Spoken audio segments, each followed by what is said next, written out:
Bienvenidos al episodio 7 de Historia Humana Podcast. Hoy vamos a adentrarnos en las estructuras de poder más antiguas y duraderas de la historia.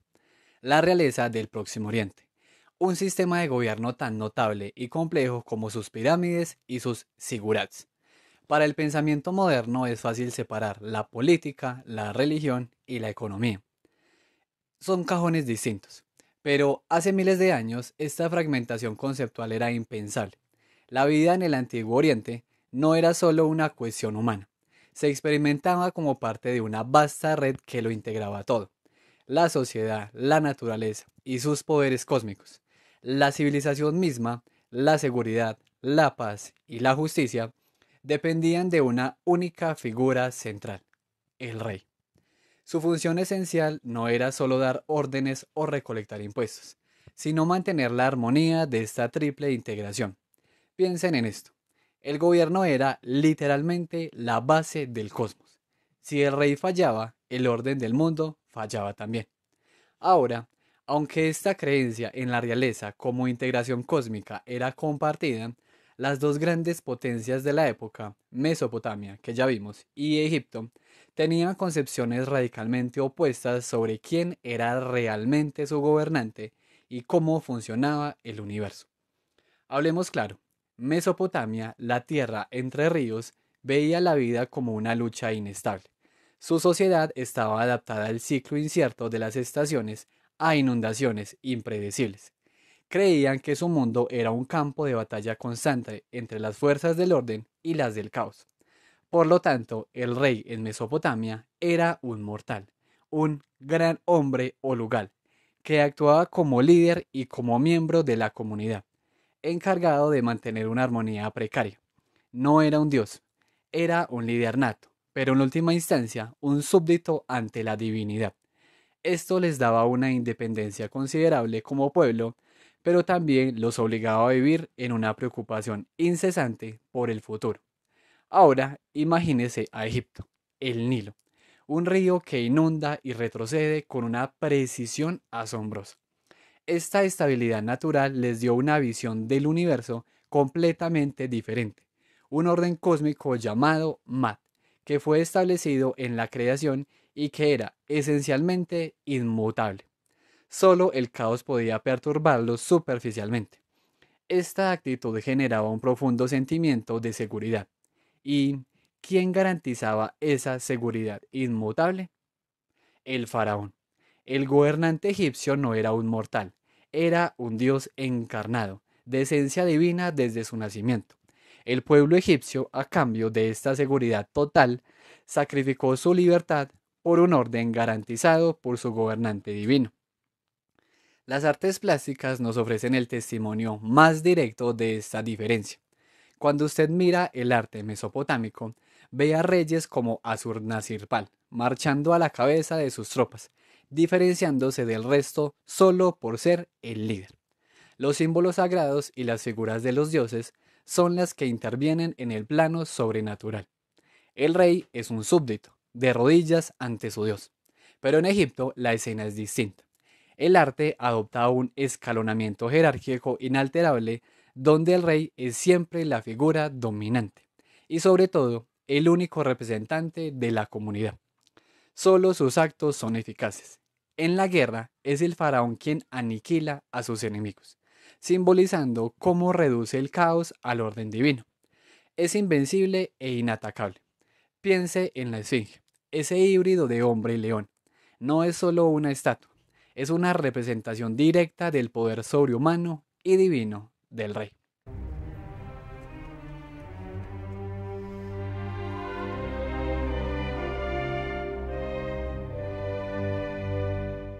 La tradición egipcia sostiene que la forma característica y duradera de la realeza faraónica se originó con Menes, el unificador del país, marcando una ruptura clara con los tiempos prehistóricos.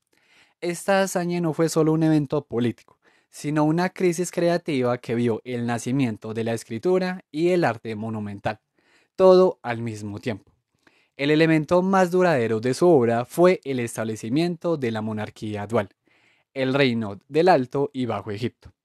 Esta solución política reflejaba una profunda tendencia egipcia a ver la totalidad del universo en términos de dos partes contrarias, pero en un equilibrio inalterable, como el cielo y la tierra. La unificación no fue vista como un simple resultado político, sino como la revelación de un orden predestinado. Esta dualidad se expresaba en todo, en las dos coronas que el faraón usaba y en las diosas tutelares, la buitre Nekhbet y la cobra Wathead. Pero la idea más profunda y central era que el rey no solo unía el Alto y el Bajo Egipto, sino que representaba la paz por haber reconciliado a los eternos antagonistas míticos, un concepto plasmado en el título Horus y Set. Pero, ¿cómo se justificaba cosmológicamente esta monarquía dual? Entra en juego la teología menfita, probablemente compuesta al inicio de la monarquía, que elevó a Tat, el dios local de Memphis, a la posición de creador de todo. La creación, según esta doctrina, fue un proceso audazmente intelectual. El mundo se originó en las concepciones del corazón o la mente de Ta, y luego fue objetivado por su lengua, es decir, su palabra. La existencia entera nace de la mente y la palabra de este dios. Además, el texto menfita integró la mitología de Osiris, estableciendo que Horus, el rey vivo, era el legítimo heredero de Osiris, el rey muerto, por decreto del dios tierra, Heb. El destino de Osiris era doble. Se unía al circuito del sol en la eternidad individual y se incorporaba al dios tierra, Tat. Esto simbolizaba la continuidad del poder divino. El nuevo rey Horus ascendía al trono en el abrazo de su padre Osiris, garantizando que la cualidad esencial de la realeza no fuera el presente fugaz, sino el eterno e inmutable perfecto. La divinidad del faraón era, por lo tanto, una participación de esencias con Horus, el dios halcón, señor del cielo. Sus ojos eran el sol y la luna, el poder cósmico mismo. La persona del faraón se formalizaba en títulos, siendo el más antiguo solo Horus. Para el pensamiento egipcio, estos títulos nunca fueron contradictorios, sino complementarios. El rey era simultáneamente Horus, el gran dios, hijo de Re, hijo de Ator e hijo de Osiris. Estos nombres simplemente enfatizaban un aspecto diferente de la realeza, la divinidad, la legitimidad o el potencial. El cuerpo mismo del faraón era sagrado. El término HM o majestad significaba originalmente cuerpo o apariencia física, confirmando que el gobernante era literalmente la personificación de un dios inmortal. La fuerza vital del rey, su Ka real, era personificada como un gemelo protector, acompañándolo para asegurar su poder y la prosperidad de Egipto. La soberanía era el canal a través del cual la fuerza vital de la naturaleza fluía directamente hacia el cuerpo político. Así, al igual que el río Nilo, siempre debe fluir y renovarse. La realeza egipcia fue concebida como un flujo divino perpetuo. Horus sucediendo a Osiris, que al estar anclado a la mismísima creación, garantizaba la vida y el orden para la civilización del Nilo. La Mad, el poder total del faraón, Ka, rituales y ancestros. Si la esencia del rey era divina, un flujo perpetuo anclado en la creación misma, como vimos al hablar de Horus y Osiris, la pregunta obvia es, ¿cómo se manifestaba ese poder absoluto en la vida de un egipcio común? La respuesta es que el faraón poseía una autoridad absoluta que no era negociable. Piense en usted, un súbdito en el Egipto antiguo.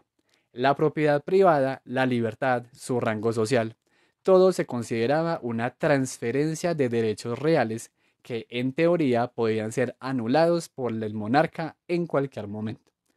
Esta responsabilidad no era meramente política, como la de un presidente moderno, sino cósmica. El rey era la única garantía de seguridad, paz y justicia. Su función esencial era mantener esa armonía que integraba a la sociedad con la naturaleza, un orden justo conocido como Mat, la estructura inherente a la creación. Es decir, el faraón era personalmente responsable de que el sol saliera, que el Nilo inundara y que las cosechas fueran abundantes. La creencia en su autoridad era tan absoluta que se le consideraba responsable incluso de la anarquía, porque al final se creía que es la voluntad del rey divino la que se lleva a cabo. Para el pueblo era el padre y la madre de todos los hombres y se creía que influía directamente en los procesos naturales, logrando, por ejemplo, que el Nilo respetara sus órdenes. Su autoridad se ejercía mediante delegación a altos funcionarios, conocidos como parientes reales, una clase que participaba, aunque fuera levemente, de la esencia misteriosa que distinguía al rey. Y el poder no terminaba con la muerte. El gobernante fallecido, que conservaba su autoridad, era un protector que aseguraba la prosperidad de sus súbditos en el más allá. Pero, ¿de dónde sacaba el rey la energía para mantener todo este cosmos en equilibrio? El concepto que mejor expresa esta fuerza vital es el K. Para un hombre común, el K era una fuerza impersonal que nunca se representaba, pero el K del rey era esencialmente distinto. Era una entidad personificada e individualizada, su hermano gemelo o genio protector nacido con él. El mito cuenta que el dios Nun moldeaba al futuro rey y a su Ka simultáneamente. Hablemos claro, la soberanía era el canal. Era como si el faraón fuera una presa hidroeléctrica por medio de él. La fuerza vital de la naturaleza fluía directamente hacia la sociedad. Se creía que esa fuerza era tan poderosa que el rey podía afectar directamente el Ka de sus súbditos, otorgándoles suerte, fortuna o vitalidad. Para la sociedad, la prosperidad de cada individuo dependía, en última instancia, de que el rey hiciera su propio Ka funcionar. Para asegurar que ese canal divino nunca se secara y que el poder se mantuviera eternamente renovado, existía un ritual central, el Festival de Sed o Jubileo. Era una ceremonia de renovación del poder real que los expertos llaman ex opere operato, lo que significa que el poder se renovaba por el acto ritual en sí mismo.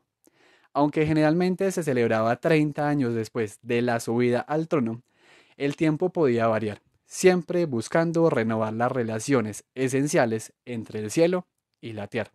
Los preparativos incluían el encendido de una llama solemne y la llegada de las imágenes de los dioses. Los ritos reflejaban la monarquía dual.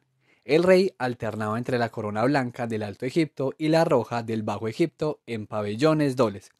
El rey realizaba un lavado de pies y ofrecía una enorme munificencia, con grandes ofrendas de ganado, actuando como un hechizo para garantizar la prosperidad futura del reino.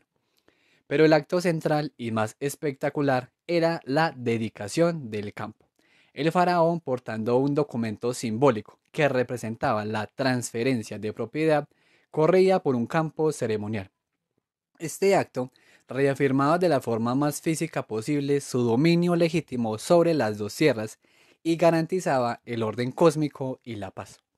La clausura llegaba por la proclamación de la autoridad real a los 4 puntos cardinales y con sacrificios ante los antepasados reales. Y es que estos ancestros eran fundamentales. La realeza egipcia fue concebida como un flujo divino y continuo, y para su funcionamiento se necesitaba el apoyo de quienes habían venido antes.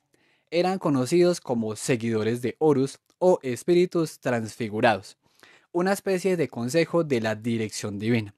También se les conocía por nombres locales que reflejaban la dualidad del país, las almas de Negen y las almas de Pe. Primero estaban estrechamente relacionados con los estandartes de la realeza, que eran fetiches que participaban del poder divino, como el estandarte del lobo Ubuaut. Segundo, sus imágenes sagradas se guardaban en estructuras arcaicas, las dos capillas que representaban la monarquía dual. Y finalmente, al morir un rey, este se unía a esta colectividad de espíritus, pero conservaba suficiente poder para ayudar a su sucesor. Piense en una escena épica, se creía que ayudaban al rey muerto en su ascenso al cielo, a veces incluso construyendo una escalera. La realeza egipcia, en resumen, no era un gobierno, sino una estructura total, un flujo divino incesante que requería la constante renovación de su poder a través del ritual, la legitimidad y, por supuesto, el apoyo ancestral. Acabamos entonces de analizar cómo la soberanía era el canal de la fuerza vital, el Ka, que fluía desde el cosmos hacia el cuerpo político de Egipto. Pero si el faraón era un dios, ¿qué sucedía con ese flujo de poder cuando el dios moría? La muerte del rey era de hecho considerada una crisis cósmica, una apertura directa al caos, representada mitológicamente por el asesinato de Osiris a manos de Set, ya que la realeza era el fundamento mismo de la civilización. La transición del poder jamás podía ser incierta. Para mitigar los peligros de este interregnum, los egipcios desarrollaron la institución de la corregencia. El heredero era nombrado corregente en vida de su padre. Piensen esto, es como si el heredero fuera ascendido a vicepresidente con plenos poderes, mientras el titular aún está en el cargo. Esto permitía que a la muerte del monarca la sucesión se produjera sin sobresaltos, alineándose con el modelo mitológico de Horus apareciendo en los brazos de su padre Osiris. La sucesión se dividía en dos fases principales, ambas marcadas por el alineamiento cósmico. Primero, el ascenso al trono. El nuevo rey asumía el gobierno tan pronto como era posible, preferentemente al amanecer. Este horario no era casualidad. Buscaba una consonancia propicia con el comienzo de un nuevo día bajo la autoridad de Re, el prototipo de los reyes. En el momento de la muerte, el cuerpo del dios fallecido se fundía con su señor y se unía al disco solar. La segunda fase era la coronación, el acto formal y solemne que sellaba la transferencia total del poder. Este evento se hacía coincidir obligatoriamente con un día de Año Nuevo, el primero de Tot o de Tibi. ¿Por qué? Porque la fecha marcaba el restablecimiento de la armonía entre el cosmos y la sociedad, que se creía había sido destruida por la muerte del monarca anterior. Mientras tanto, durante la fase de transición, los títulos del nuevo rey eran cuidadosamente redactados en la Casa de la Vida. La coronación era el punto culminante, una verdadera revelación de un orden predestinado. En el plano teológico, como vemos en los relieves que documentan el reinado de la reina Hatshepsut, el rey era purificado por los dioses antes de ser reconocido por el panteón completo. El dios Tod, el escriba de los dioses, registraba la investidura. La ceremonia central se realizaba en Memphis y restauraba la autoridad a través de dos actos que se remontaban al unificador Menes, la unión de las dos sierras y el circuito de las murallas. El rey era conducido a las dos capillas que representaban el Alto y el Bajo Egipto. Y escuche la potencia simbólica de este momento. Los antagonistas eternos, Horus y Set, eran quienes colocaban las coronas sobre la cabeza del nuevo rey. Este gesto simbolizaba que la discordia había terminado y la paz se había establecido. Las coronas mismas no eran meros adornos, se veían como dioses, depositarias de poder, siendo nombradas como el ojo de Horus, la fuente de todo el poder real. El monarca recitaba una letanía solemne a la corona roja, un acto de conjuro destinado a transferir todo ese poder a su persona. La ceremonia concluía con la entrega del báculo, el símbolo de su autoridad. Ahora, la otra mitad de la transición era la transfiguración del predecesor. El funeral del monarca fallecido no era un simple entierro, sino un ritual activo cuyo objetivo era garantizarle el estatus de poder divino en el más allá. El rey muerto era identificado con Osiris, el gobernante mítico que había logrado la vida eterna, convirtiéndose en el jefe de los occidentales, el rey de los muertos. Aquí está la clave de la eternidad de la realeza, el abrazo místico. La cualidad esencial de la realeza requería que la sucesión implicara a dos generaciones. Este vínculo se realizaba mediante el abrazo entre el nuevo rey Horus y su predecesor Osiris. La esencia inmortal de Osiris era creída inmanente a un fetiche llamado Peto Keni, que el rey vivo usaba para lograr esta comunión espiritual, una unión mística. Mediante este acto, Horus obtenía el poder divino de la realeza, mientras que recíprocamente la fuerza vital de Horus aseguraba la transfiguración de Osiris. Los ritos concluían con la instalación del espíritu del rey fallecido en la colectividad de los antepasados reales, aquellas almas de Pe y Negen que vimos antes en las dos capillas. El rey fallecido lograba un destino dual. Se unía al circuito cósmico del Sol y las estrellas y simultáneamente se convertía en tierra. Imagínese, Osiris se hacía tierra, garantizando la fertilidad perpetua del Nilo y del reino. La realeza egipcia, al concebirse como una corriente incesante de poder divino, aseguraba que el monarca, aunque individualmente efímero, participaba eternamente en el orden inmutable del cosmos.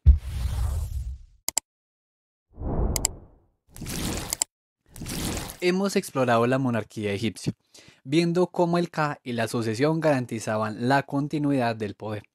Pero esta institución no podía existir sin un fundamento teológico sólido, una red conceptual que vinculara al faraón directamente con las fuerzas del cosmos. La religión egipcia antigua era un sistema complejo. Su concepto central era que la divinidad era poder, y ese poder podía manifestarse en múltiples formas, animales, humanos o cósmicas. Por eso era posible que un solo fenómeno como la luna fuera simultáneamente el ojo dañado de Horus, la encarnación de Honju o una manifestación de Osiris.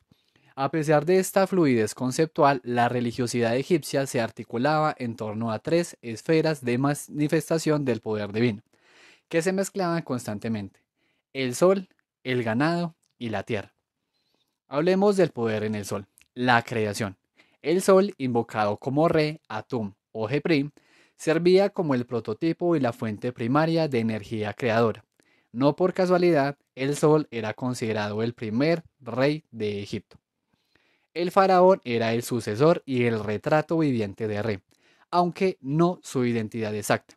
De hecho, el título más común de nuestro gobernante era hijo de Re, lo que asentaba tanto su naturaleza divina como su condición de descendiente director del Creador. Su aparición en el trono coincidía con el amanecer, reforzando el paralelismo con el ciclo solar eterno. Piense en esto. Si el Sol mantiene el curso regular del cosmos, entonces la función esencial del rey, como su hijo, era mantener el orden cósmico y la justicia, la Ma'at. Este poder solar estaba anclado en la geografía mítica.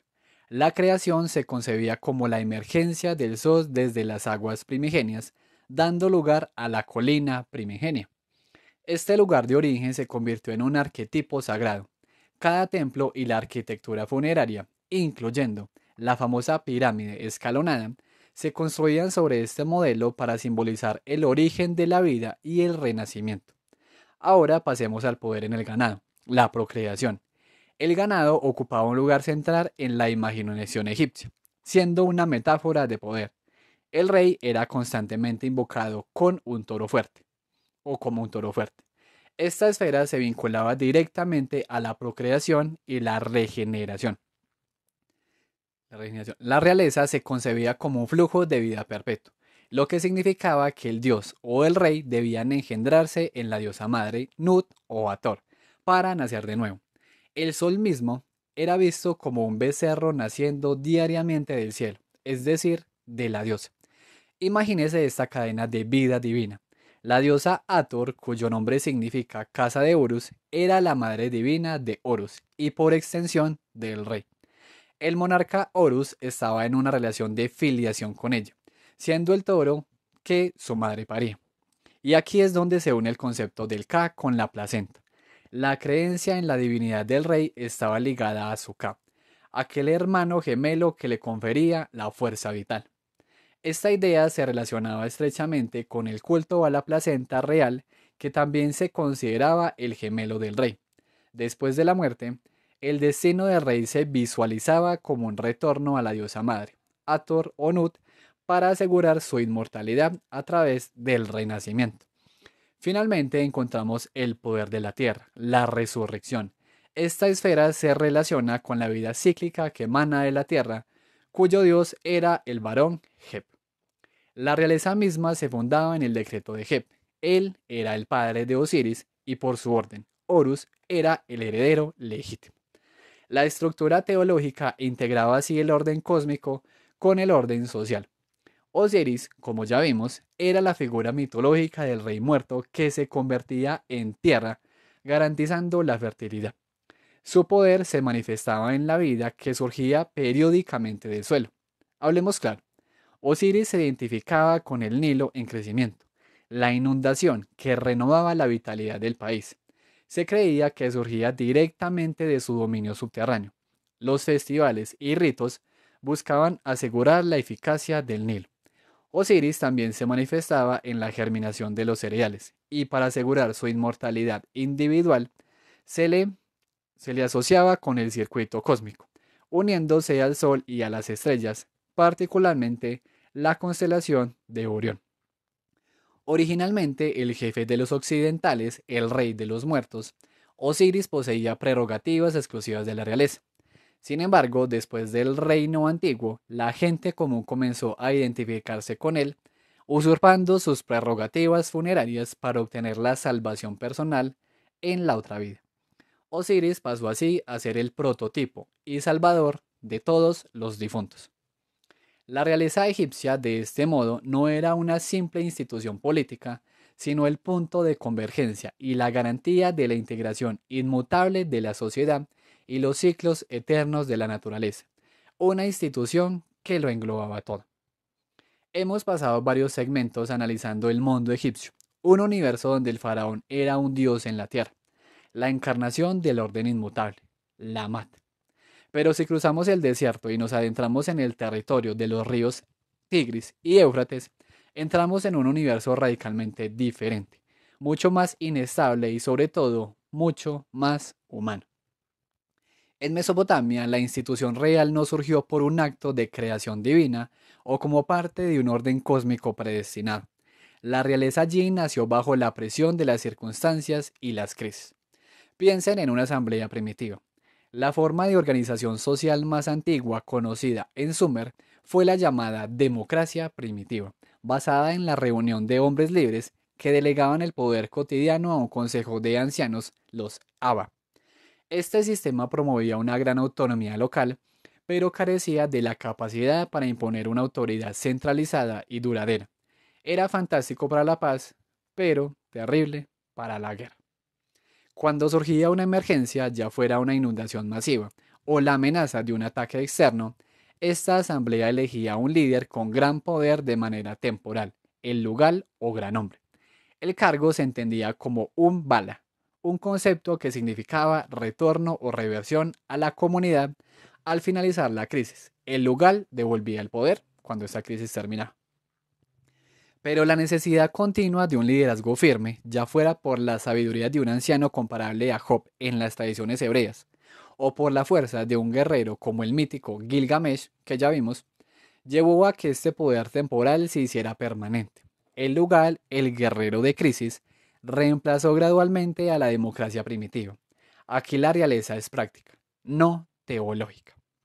Además, la vida mesopotámica se centraba por completo en sus dioses. La ciudad-estado se concebía como una comunidad del templo bajo un sistema que podríamos llamar comunismo teocrático. El dios local, no el rey, era el verdadero dueño de la tierra y todos sus recursos. La tierra estaba dividida y la parte del dios, el Nigena, era trabajada por la comunidad mediante trabajos obligatorios, el corbé. En este contexto, el gobernador o ensi era un funcionario permanente, a menudo sumo sacerdote, que administraba la ciudad en nombre del dios. El título de lugar o rey designaba un dominio más amplio. Esta distinción nos lleva al contraste más importante con Egipto, la deificación. La idea de que el rey fuera un dios fue una práctica anómala y limitada en Mesopotamia. Sí ocurrió, por ejemplo, con Naram-Sin y durante los reyes de Ur III entre el año 2300 y el 1500 a.C., pero cesó casi por completo con la primera dinastía de Babilonia. En Egipto, el rey es un dios. En Mesopotamia, el rey puede ser, en ocasiones, exaltado temporalmente, pero fundamentalmente es un mortal. El arte lo refleja a la perfección. Si miramos los relieves de Assur-Nasir-Pal, él marcha a la cabeza de sus tropas, pero se distingue de ellas solo como líder, no posee esa figura sobrehumana e inalcanzable del faraón. Aunque el rey mesopotámico fuera mortal, su cargo estaba investido de un peso divino inmenso. La autoridad no venía del nacimiento, sino de una elección divina, y se consideraba una carga sobrehumana. El origen de la monarquía se dio primero entre los dioses. La mitología cuenta que la asamblea de dioses, ante el caos encarnado por Tiamat, eligió a Marduk como su rey. Le otorgaron poder absoluto como pago por el servicio de vencer al caos. Por eso, se decía que la realeza en la tierra había descendido del cielo. El cargo, con sus insignias como el cetro y la corona, era de origen sobrehumano, pero su titular en la tierra siempre sería un mortal. La elección no se basaba en el linaje o la primogenitura, sino en la voluntad de los dioses. Los dioses elegían a su gobernante, a veces un no real como Sargón de Akkad, después de consultar oráculos, sueños o augurios. El propósito era claro, asegurar la justicia y la prosperidad para el pueblo. Por lo tanto, el rey mesopotámico era el siervo elegido de los dioses, responsable principal de interpretar la voluntad divina y representar a la comunidad. Esta función, a diferencia del faraón divino y tranquilo, lo llevaba a una constante inquietud y humildad, temiendo el error o la desaprobación divina. Para ellos los augurios, los eclipses, el movimiento de los planetas, el comportamiento animal, eran las actividades divinas, presagiando las intenciones de los dioses que debían guiar sus acciones. La transición de poder reflejaba esta contingencia. No era automática como la fórmula egipcia de Horus sucediendo a Osiris. En Asiria se usaba la corregencia, la bit rebuti, para asegurar una asociación fluida, pero siempre se instalaba al heredero después de consultar a los dioses. Los ritos funerarios del predecesor eran actos de devoción filial sin ninguna conexión teológica directa con la subida al trono del sucesor. La coronación era un ritual sobrio en el templo del dios de la ciudad. Se creía que el poder de la monarquía residía en las insignias reales, que eran objetos divinos y personificados, custodiados en el templo. La ceremonia simplemente transfería el poder absoluto de estas insignias al nuevo rey. La única rendija por donde se colaba la divinidad era el matrimonio sagrado, una deificación anómala vinculada a la unión con la diosa de la fertilidad como Istar. El rey, por ejemplo, en la ciudad de Isin, representaba al novio divino en el ritual, con el propósito de garantizar la prosperidad del reino durante el año siguiente.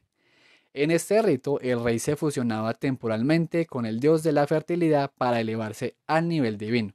Pero, incluso en esta exaltación ritual, el monarca seguía siendo fundamentalmente el siervo de la diosa. Esta era una de las pocas justificaciones posibles para que un mortal utilizara el determinativo divino en su nombre. En definitiva, si la realeza egipcia era inmutable porque el rey era Dios, la realeza mesopotámica era contingente, determinada por un decreto divino anual. En Egipto, los ritos funerarios y la coronación estaban intrínsecamente vinculados en el tránsito de Osiris a Horus. En Mesopotamia estaban separados. Si en Egipto el rey garantizaba el orden cósmico inmutable gracias a su esencia divina, ¿cómo hacía el rey mesopotámico, el simple siervo de los dioses, para evitar que el caos se apoderara del mundo? La respuesta es que el monarca mesopotámico era un ejecutivo total, una combinación de poder personal y absoluta servidumbre divina.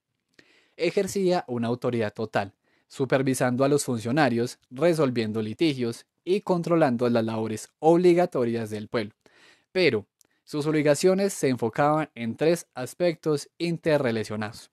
Primero, la interpretación de lo sobrenatural. Los mesopotámicos creían que cualquier fenómeno natural, desde el movimiento de los planetas hasta un eclipse, era una actividad divina que presagiaba una intención. El rey obtenía esta información a través de una burocracia extensa de sacerdotes y adivinos que le enviaban informes diarios de los cielos y la tierra. Consultaba oráculos, como la inspección del hígado de una oveja, o interpretaba sueños, como los de Gudea. Su papel era ser el gran vidente de la nación. Segundo, Era un talismán y siervo ritual. Su elección divina lo hacía un amuleto viviente para el pueblo. Estaba obligado a seguir un estricto calendario de días favorables y desfavorables, realizar liturgias de contrición y hacer penitencia constante. Se creía que al cargar con el tabú de los dioses, el rey podía influir en la amenaza de peligro y modificar el destino de la nación. Y aquí viene el contraste más dramático con Egipto. La naturaleza vulnerable e inmortal del rey mesopotámico dio lugar a la institución del rey sustituto, algo totalmente desconocido a orillas del Nilo. Imagínese la escena. Cuando los presagios indicaban una catástrofe inminente, una hambruna, una derrota militar o un mal augurio astrológico, el verdadero rey se retiraba temporalmente de su trono. Entonces se instalaba un sustituto por un periodo limitado, a veces 100 días. Este sustituto cargaba con los desastres y era sacrificado al finalizar su mandato. Esta práctica se basaba en la participación mística, usando el manto o la imagen del rey para que este sustituto se convirtiera momentáneamente en un chivo expiatorio eficaz. Piense en esto como el mayor acto de servidumbre. El verdadero rey evitaba el desastre cósmico poniendo a otro mortal en su lugar para que muriera en su nombre. El mayor servicio del rey era la construcción de templos, pero esta tarea también reflejaba su humildad. Se emprendía con gran inquietud y temor, muy diferente al enfoque despreocupado y divino del faraón. El rey mesopotámico temía haber malinterpretado la voluntad divina o que los dioses hubieran destruido el santuario a propósito para castigarlo. La prueba final de si los dioses aceptaban la obra era la ceremonia del moldeado del primer ladrillo por parte del rey. Si salía bien, significaba el favor divino. La inestabilidad de la naturaleza mesopotámica, sus inundaciones impredecibles y su ciclo de vida y muerte anual se reflejaba en su religión. Su figura central era el dios que sufre, Tammuz, Marduk o Ninurta, quien a pesar de ser un héroe era periódicamente derrotado y retenido cautivado en la montaña o el infierno. La diosa madre, Inanna o Istar, lo lloraba y lo buscaba. Este dios simbolizaba la fuerza generativa de la naturaleza que se detenía cada verano y se renovaba en primavera. De hecho, la mitología mesopotámica consideraba que la diosa madre era la fuente de toda vida, un contraste con la creación centrada en la deidad masculina de Egipto. El dios que sufre era tanto el hijo como el esposo de la diosa. La deificación de los reyes, por tanto, nunca tuvo la base teológica inmutable de Egipto. Ocurría principalmente en el contexto del matrimonio sagrado, celebrado en primavera. El rey personificaba al novio divino de la diosa de la fertilidad con el objetivo pragmático de asegurar la abundancia para el año venidero. El rey, al fusionarse con un dios de la fertilidad, alcanzaba un rango divino temporal. Incluso en esta exaltación, el rey deificado era siempre el siervo de la diosa, que era la figura activa de la fertilidad. Todo esto culminaba en el Festival del Año Nuevo o Akito, la expresión más completa de la religiosidad mesopotámica. Se celebraba en primavera, ligando la renovación cósmica con la suerte de la sociedad. Los primeros días estaban marcados por el luto y la penitencia para compensar las faltas del pueblo, y el rey se sometía a un acto de humillación dramático en el templo de Marduk. Piensa en una escena de película, el rey era despojado de sus insignias y golpeado por el sumo sacerdote. Tras el castigo, declaraba su inocencia y renovaba su investidura. Después se recitaba la epopeya de la creación y se creía que Marduk, que estaba cautivo en el Sigurat o montaña, era liberado por su hijo Nabu. El punto culminante llegaba el día 8, la determinación de destino. La asamblea de los dioses se reunía en la Cámara de los Destinos para conferir a Marduk un poder sin igual. Luego, el rey guiaba un proceso triunfal que simbolizaba la victoria de Marduk sobre Tiamat y el caos. La celebración concluía con la unión sagrada del dios y la diosa y una segunda reunión de la Asamblea Divina, donde se juzgaba a la humanidad y se decidía anualmente el destino de la sociedad para el año siguiente. El rey mesopotámico, aunque carecía de la dignidad intrínseca del faraón, era la pieza central que canalizaba los decretos divinos a través de la interpretación y el ritual, asegurando que la comunidad se mantuviera en una armonía inestable con las poderosas y variables fuerzas del cosmos. Hemos viajado desde la inmutable orilla del Nilo hasta la precaria llanura mesopotámica. En retrospectiva, la diferencia fundamental es clara. La realeza egipcia era un río divino incesante, garantizado por un dios encarnado.